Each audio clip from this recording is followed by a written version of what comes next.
النهارده هنتكلم عن بيع ملك الغير في القانون المدني، وهندي مثال على كده ان انت كتبت عقد مع شخص يتضمن ان انت تشتري منه شقة وهو للاسف ما يملكش الشقة دي. فيا ترى رأي القانون المدني؟ القانون المدني بيقول ان العقد ما بينك وما بينه سليم ومرتب لآثاره والتزاماته.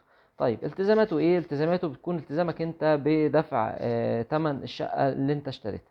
التزاماته هو نقل ملكية الشقة ليك، وهو طبعا مش هيقدر ينقل الملكية دي. عشان كده القانون المدني ادالك حق ابطال العقد. حق الابطال ده خلي بالك مش مطلق معاك، حق الابطال ده بيسقط اما بتنازلك عنه صراحة او ضمنا، او اما بمرور 3 سنين من علمك ان هو باع لك شيء لا يملكه. بس خلي بالك ان العقد ده ممكن يكون صحيح وفعلا تملك الشقة اللي هو باعها لك دي، رغم ان هو باع لك حاجة مش بتاعته.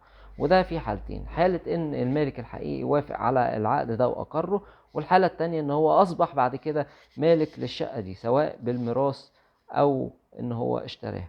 وده كان رأي القانون المدني مش الجنائي في بيع ملك الغير. وسلام.